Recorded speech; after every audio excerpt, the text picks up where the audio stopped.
ન ભક્ષ્યં સર્વથા માંસં યજ્ઞશિષ્ટમપી ક્વચિત ન પેયં ચ સુરામદ્યમપી દેવ નિવેદિતમ. મહારાજ શિક્ષાપત્રીનો 15મો શ્લોક તને લગતા કહે છે કે મારા આશ્રિતો હોય તેમણે યજ્ઞ કરતાં બાકી રહેલું એવું પણ માંસ સર્વ પ્રકારે ભક્ષણ કરવું નહીં. તેવી જ રીતે મહારાજ કહે છે કે કોઈ દેવ કે દેવીને નિવેદન કરેલું એવું સુરા હોય કે મદ્ય હોય તેનું પણ ક્યારેય પાન કરવું નહીં.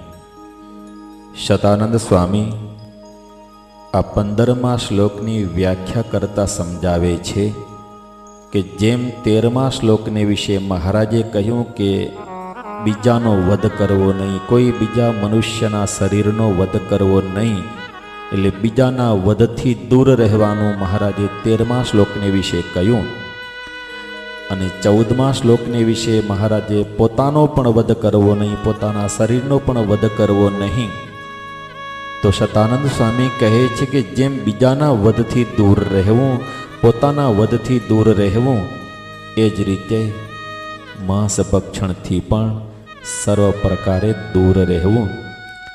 માંસ ભક્ષણ ક્યારે પણ કરવું નહીં.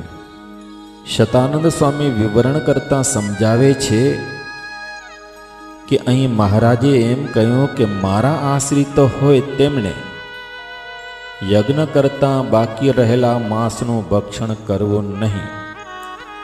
આનો અર્થ એ છે કે મહારાજના જે આશ્રિતો હોય એ તો કદી હિંસામય યજ્ઞ કરે જ નહીં. ભક્ત જે હોય એ તો હંમેશા મોક્ષ માર્ગ રહેલા હોય, એટલે મહારાજના જે આશ્રિતો હોય, ભક્ત હોય, એ તો અહિંસામય યજ્ઞ જ કરે, પણ હિંસામય યજ્ઞ તો ક્યારે પણ કરે નહીં.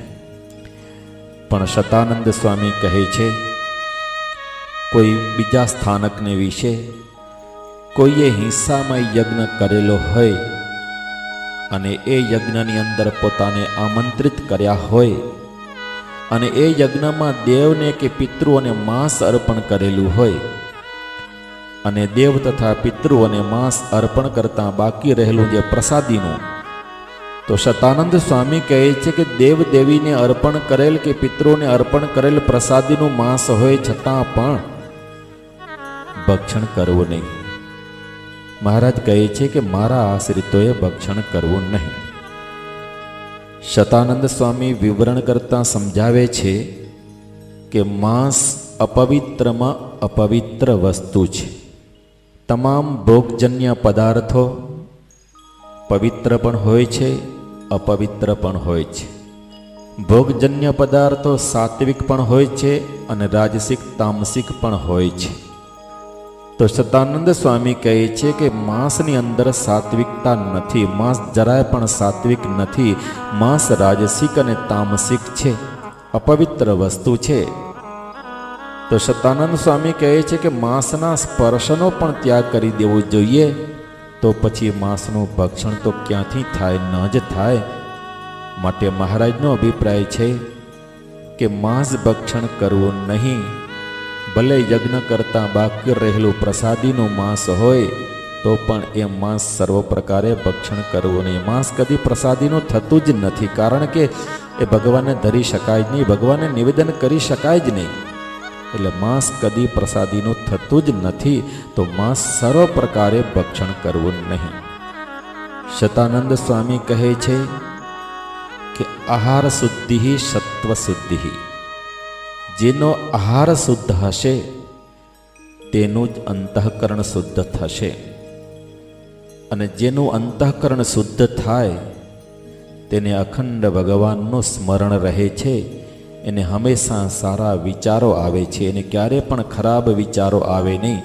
જેનું અંતઃકરણ શુદ્ધ હોય એની ખાતરી એ કે એને હંમેશા સારા વિચારો આવે. અને શતાનંદ સ્વામી કહે છે કે જેનો આહાર અશુદ્ધ હશે તેનું અંતઃકરણ પણ અશુદ્ધ થશે, અને અંતઃકરણ અશુદ્ધ થયું એની ખાતરી એ કે જીવનમાં હંમેશા ખરાબ વિચારો આવે. જેના જીવનમાં હંમેશા ખરાબ વિચારો આવતા હોય તો સમજવું કે મારા અંતઃકરણની અશુદ્ધિ છે. શતાનંદ સ્વામી વિવરણ કરતા સમજાવે છે કે મહાભારતના દાન ધર્મમાં ભીષ્મ પિતાએ કહેલું છે કે પુરુષ ગમે એવા મોટા મોટા યજ્ઞો કરે, મોટા મોટા દાનો આપે, મોટા મોટા કાર્યો કરે, પણ જો તેનો આહાર શુદ્ધ ન હોય તો તેનું અંતઃકરણ શુદ્ધ થતું નથી. શતાનંદ સ્વામી કહે છે કે ભલે મોટા મોટા યજ્ઞો કરે, મોટા મોટા કાર્યો કરે, પણ આહાર શુદ્ધિ છે એ અતિશય મહત્વની છે. આહાર શુદ્ધિ વિના ક્યારેય પણ અંતઃકરણ શુદ્ધ થતું નથી. આહાર તેવો ઓડકાર. શતાનંદ સ્વામી કહે છે કે ભલે કોઈ યજ્ઞો ન કરી શકે, મોટા મોટા દાનો ન કરી શકે, મોટા કાર્યો ન કરી શકે, પણ એનો આહાર જો પવિત્ર હશે તો એનું અંતઃકરણ છે પવિત્ર થશે જ. અને અંતઃકરણ પવિત્ર થવાથી, અંતઃકરણ શુદ્ધ થવાથી એ સારા વિચારો પ્રાપ્ત કરી શકશે અને હૃદયને વિશે અખંડ ભગવાનને ધારી શકશે. અને વળી શતાનંદ સ્વામી કહે છે માંસ અપવિત્રમાં અપવિત્ર વસ્તુ છે. માંસ સાત્વિક નથી. માંસ રાજસિક અને તામસિક છે. અને માંસ તો પશુને મારવાથી જ ઉત્પન્ન થાય છે. નહીં માંસમ તૃણાત કાષ્ટાત ઉપલાદવાપી જાયતે જંતુ ઘાતાત ભવેન માંસમ તસ્માત દોષોસ્તિ ભક્ષણે. મહાભારતને વિશે કહેલું છે કે માંસ છે એ કંઈ ઘાસમાંથી ઉત્પન્ન થતું નથી. ઘાસને વાઢી લેવાથી એ કંઈ માંસ ઉત્પન્ન થતું નથી. અને માંસ કોઈ કાષ્ટમાંથી પણ ઉત્પન્ન થતું નથી. અને માંસ કોઈ પથ્થરમાંથી પણ ઉત્પન્ન થતું નથી. સાક્ષાત પશુને મારવાથી જ માંસની ઉત્પત્તિ થાય છે. માટે સર્વ પ્રકારે માંસ ભક્ષણ કરવામાં દોષ જ છે. મનુસ્મૃતિની અંદર પણ કહેલું છે ના કૃત્વા પ્રાણીનામ હિંસામ માંસમ ઉત્પત્યતે ક્વચિત ન ચ પ્રાણીવદઃ સ્વર્ગસ્તસ્માન માંસમ ન ભક્ષયત. મનુસ્મૃતિની અંદર કહેલું છે કે માંસની ઉત્પત્તિને માટે પ્રાણીનો વધ આવશ્યક છે. પ્રાણીનો વધ કર્યા વિના કદી પણ માંસની ઉત્પત્તિ થતી જ નથી. અને પ્રાણીઓનો વધ છે ક્યારે પણ સ્વર્ગ સુખને આપનારો નથી. માટે માંસ ભક્ષણમાં સર્વ પ્રકારે દોષ કયો છે. કારણ કે જે માંસ ભક્ષણ કરે એને પ્રાણીઓનો વધ કરવો જ પડે. અને પ્રાણીઓનો વધ છે એક હિંસા છે. મહારાજની આજ્ઞા છે કે કોઈ પણ જીવ પ્રાણી માત્રને હિંસા કરવી નહીં. અને વળી શતાનંદ સ્વામી કહે છે કે મહાભારતની અંદર એક કથા છે કે વિશ્વજીત નામના ઇન્દ્રે હિંસામય યજ્ઞનો પ્રારંભ કરેલો હતો. તે સમયે ત્યાં બકરાઓ બાંધેલા હતા. એ બધા બકરાઓ બરાડાને પાડતા હતા. તે સમયે દૈવ ઈચ્છાથી વશિષ્ઠાદિક ઋષિઓ ફરતા ફરતા ત્યાં પહોંચેલા હતા. વશિષ્ઠાદિક ઋષિઓ ત્યાં જઈ કરીને જોયું તો બધા બકરાઓ બાંધેલા હતા. બકરાઓ બરાડાને પાડતા હતા. એટલે ઋષિઓએ ઇન્દ્રને પૂછ્યું કે હે ઇન્દ્ર, આ હિંસામય યજ્ઞ છે એ શાસ્ત્રમાં નિષેધ કરેલો છે. વેદોની અંદર પણ નિષેધ કરેલો છે. હિંસામય યજ્ઞ ન થાય. ઇન્દ્ર કહે છે કે ના, હિંસામય યજ્ઞ થાય. આ રીતે ઋષિઓ અને ઇન્દ્રનો મહાભારતને વિશે સંવાદ થયો છે. ઇન્દ્ર કહે છે કે વેદોમાં હિંસામય યજ્ઞો પ્રતિપાદન કરેલા છે. અજેના યજેતા અજવડે કરીને યજ્ઞો કરવા આ રીતે વેદોમાં પ્રતિપાદન કરેલું છે. માટે વેદોમાં હિંસામય યજ્ઞો લખાયેલા છે. માટે વેદો હિંસા પરાયણ છે. વેદોમાં હિંસાનું પ્રતિપાદન છે. વશિષ્ઠાદિક ઋષિઓ કહે છે કે નહીં, વેદોમાં હિંસાનું પ્રતિપાદન નથી. વેદમાં હિંસામય યજ્ઞો વિધિ રૂપે લખાયેલા નથી. વિધિ રૂપે ક્યાંય પણ વેદોની અંદર પ્રતિપાદન કરેલું નથી. માટે વેદો હિંસા પરાયણ નથી. વેદો અહિંસા પરાયણ છે. વેદો હંમેશા અહિંસાનું જ પ્રતિપાદન કરે છે. કારણ કે વેદો છે ભગવાનના મુખ થકી નીકળેલા છે. માટે જે ભગવાનનો અભિપ્રાય હોય એ જ વેદોનો અભિપ્રાય હોય. ભગવાનનો અભિપ્રાય એ છે કે કોઈ પણ જીવ પ્રાણી માત્રની હિંસા કરવી નહીં, તમામ ભૂત પ્રાણી માત્રને પોતાના આત્માની પેઠે જોવા, આવો ભગવાનનો અભિપ્રાય છે. તો જે ભગવાનનો અભિપ્રાય હોય એ જ વેદોનો અભિપ્રાય હોય છે. માટે વેદો છે અહિંસા પરાયણ છે, હિંસા પરાયણ નથી. આમ ઋષિઓ અને ઇન્દ્રનો જ્યારે સંવાદ ચાલી રહેલો હતો એ જ સમયે આકાશમાં વિચરણને કરનારા વસુ નામના રાજા ત્યાં આવેલા હતા. વસુ નામના રાજા આવ્યા એટલે વશિષ્ઠાદિક ઋષિઓએ ઇન્દ્રને કહ્યું કે હે ઇન્દ્ર, તમારી વાત પણ જવા દો, અમારી વાત પણ જવા દઈએ. આજે વસુ રાજા છે એ અનેક યજ્ઞો કરેલા છે અને યજ્ઞના પ્રતાપથી એ આકાશ ઉપર વિચરણ કરે છે. તો આપણો જે સંશય છે એ આપણે વસુ રાજાને પૂછીએ. તો આ પ્રમાણે ઇન્દ્ર અને વશિષ્ઠાદિક મહર્ષિઓ બંને સંમત થયા. સંમત થઈ કરીને વસુ રાજાને સંશય પૂછ્યો કે હે રાજન, હિંસામય યજ્ઞ થાય કે નહીં? અર્થાત માંસનું ભક્ષણ થાય કે નહીં? વેદમાં હિંસાનું પ્રતિપાદન કરેલું છે કે નહીં?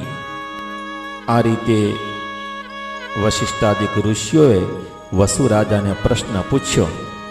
તે સમયે વસુ રાજાએ વિચાર કર્યો કે આ બંને પક્ષ બાંધીને આવેલા છે, તો કોનો કયો પક્ષ છે એ જરા હું પૂછી લઉં.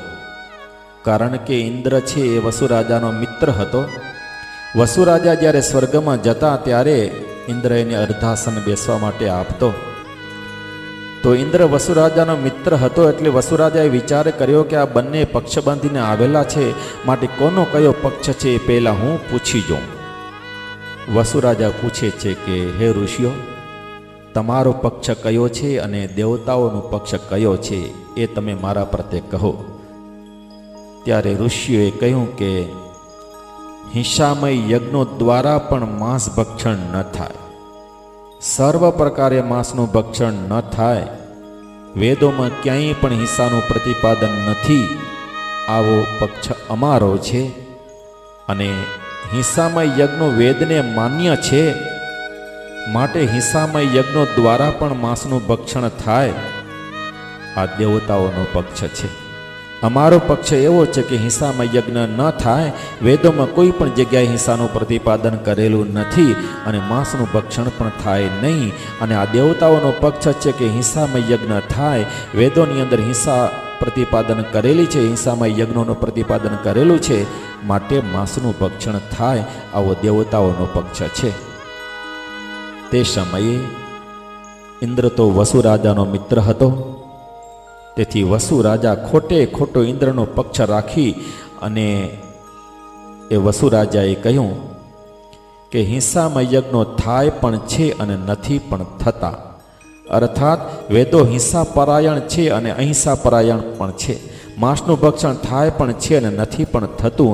આમ જ્યાં વસુ રાજાએ વેદોને હિંસા પરાયણ કહ્યા તે જ સમયને વિશે વસુ રાજા આકાશ ઉપરથી પૃથ્વી ઉપર પડી ગયા.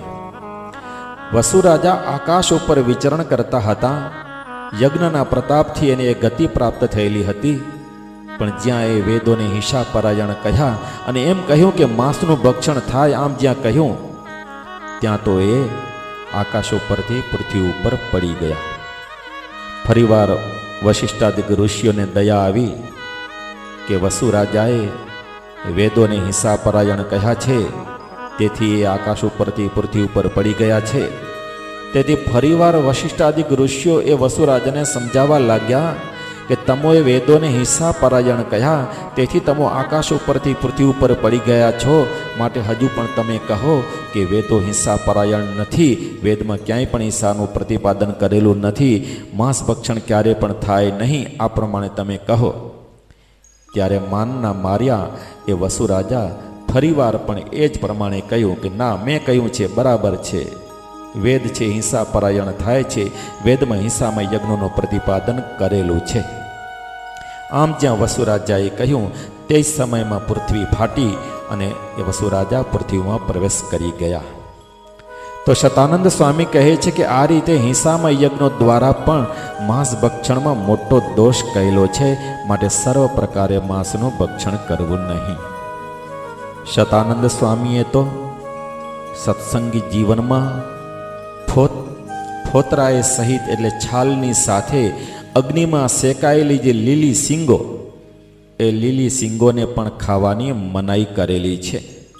સત્સંગ જીવનની અંદર પ્રતિપાદન કરેલું છે કે આદ્રા વલ્લાસ તથા ટક્યો ભૃષ્ટાસ્યુ યદિ અનિસ્તુષાહ પુંભિ સ્ત્રીભીર્ન ભક્ષાસ્તે સૂક્ષ્મ જીવાંત સંભવાત.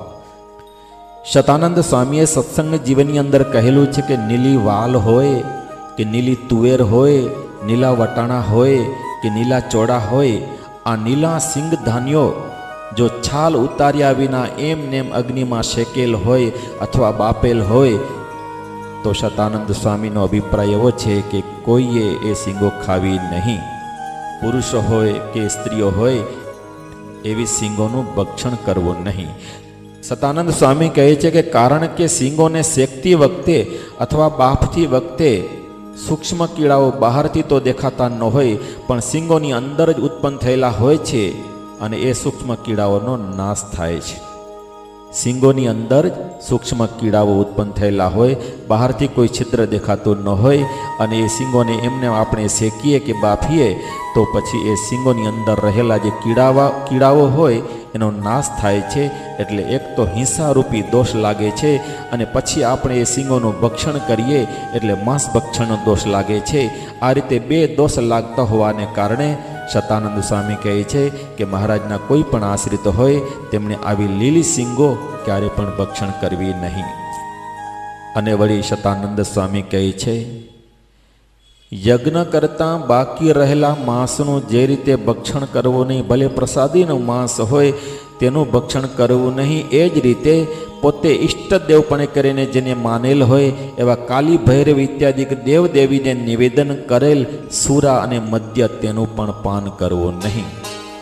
સુરા અને મદ્ય ભલે પ્રસાદીનું હોય, કોઈ દેવદેવીને નિવેદન કરેલું હોય, છતાં પણ એ સુરા અને મદ્ય તેનું પાન કરવું નહીં. શતાનંદ સ્વામી સમજાવે છે કે શાસ્ત્રોમાં 3 પ્રકારની સુરા અને 11 પ્રકારનો મદ્ય બતાવેલું છે. મનુસ્મૃતિની અંદર 3 પ્રકારની સુરાનું વર્ણન કરેલું છે, જેમ કે ગૌડી, માધવી તથા પૈષ્ટી વિજ્ઞયા ત્રિવિધા સુરા. આ 3 પ્રકારની સુરા તમે એક તો ગોળમાંથી બનાવેલી, બીજી મહુડામાંથી બનાવેલી અને ત્રીજી પીસેલા લોટમાંથી બનાવેલી, આમ 3 પ્રકારની સુરા મનુસ્મૃતિની અંદર બતાવેલી છે. 3 પ્રકારની સુરા અને 11 પ્રકારનું મદ્ય. તો 11 પ્રકારનું મદ્ય પણ શાસ્ત્રમાં વર્ણવેલું છે કે પાનસમ દ્રાક્ષ માધુકમ ખાર્જુરમ તાલમૈક્ષવમ માધુથમ શૈરમ અરિષ્ટમ મૈરયમ નાલિકેરજમ.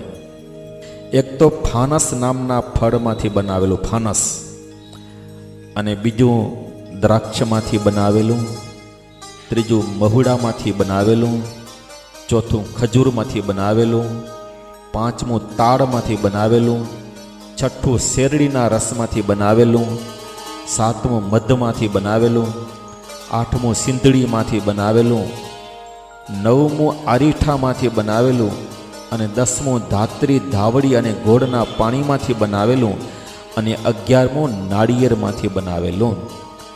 આ રીતે 11 પ્રકારના મદ્યો શાસ્ત્રની અંદર બતાવેલા છે. શતાનંદ સ્વામી વિવરણ કરતાં સમજાવે છે કે આ રીતે પહેલાંના સમયમાં સુરા અને મદ્યના નક્કી કરેલા પ્રકાર હતા, જેમ કે 3 પ્રકારની સુરા અને 11 પ્રકારનું મદ્ય. તેમાં સુરા એટલે પિતાની સાથે જ જે બુદ્ધિમાં મોહ ઉપજાવે, શાન બાન ભૂલાવી દે, જેને તીવ્ર નશો કહે છે. સુરા એટલે તીવ્ર નશો, પિતાની સાથે અસર ઉત્પન્ન કરે, પિતાની સાથે જ બુદ્ધિમાં મોહ ઉત્પન્ન કરે, શાન બાન ભૂલાવી દે, તેને સુરા કહેલી છે. અને મદ્ય એટલે હળવો નશો. આવા હળવા પ્રકારના મદ્યો 11 જાતના શાસ્ત્રોમાં વર્ણવેલા છે. શતાનંદ સ્વામી કહે છે કે 3 પ્રકારની સુરા અને 11 પ્રકારના મદ્યો એ વખતે ગણાતા હતા, પણ અત્યારે તો એ અનેક પ્રકારના મદ્યો બને છે અને અનેક પ્રકારની સુરાઓ બને છે. પણ શતાનંદ સ્વામી કહે છે કે જે પીવાથી કેપ ચડે અને જે પીવાથી વિચાર તંત્ર બદલાઈ જાય એવી કોઈ પણ કેફી ચીજ મહારાજના આશ્રિતો હોય તેમને ક્યારેય પણ પીવી નહીં, આવો મહારાજનો અભિપ્રાય છે. હવે અહીં પ્રતિવાદી એવી શંકા કરે છે કે તમોએ એમ કહ્યું કે દેવ દેવીને નિવેદન કરેલું એવું પણ દારૂ અને મદ્ય પીવું નહીં.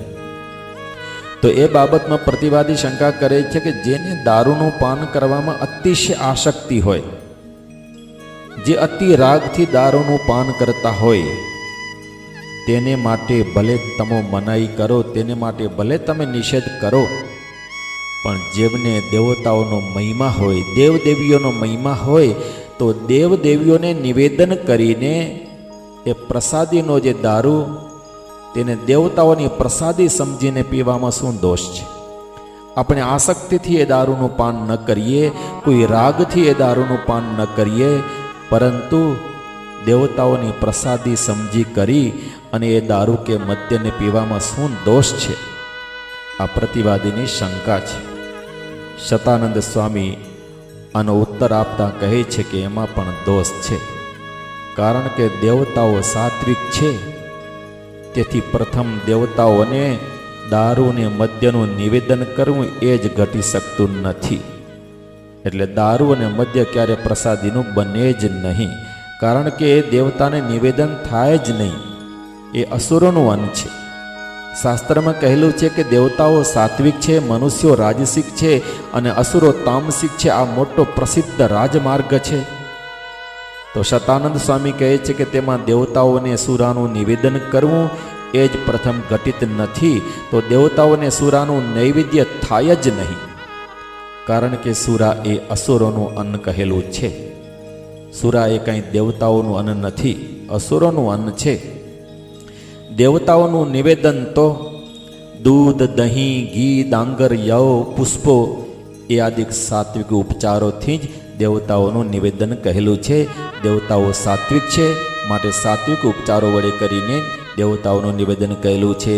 સુરા અને મદ્ય છે એ રાજસિક અને તામસિક છે, તો સુરા અને મદ્યનું નિવેદન ક્યારે પણ દેવતાઓને થાય જ નહીં, માટે દેવોને નિવેદન કરેલું એવું ભલે સુરા કે મદ્ય ભગવાનની પ્રસાદીનું હોય, દેવતાઓની પ્રસાદીનું હોય, છતાં પણ ક્યારે પાન કરવું નહીં. આ 15મા શ્લોકને વિશે મહારાજનો અભિપ્રાય એ છે કે માંસ છે એ અપવિત્ર વસ્તુ છે. એ ભલે યજ્ઞ કરતાં બાકી રહેલું હોય, યજ્ઞ શેષ હોય, છતાં પણ એ માંસ ક્યારે ભક્ષણ કરવું નહીં. અને તેવી જ રીતે દારૂ અને મદ્ય ભલે દેવદેવીને નિવેદન કરેલું હોય, તો પ્રસાદીનું સમજીને પણ ક્યારે પણ દારૂના મદ્યનું પાન કરવું નહીં.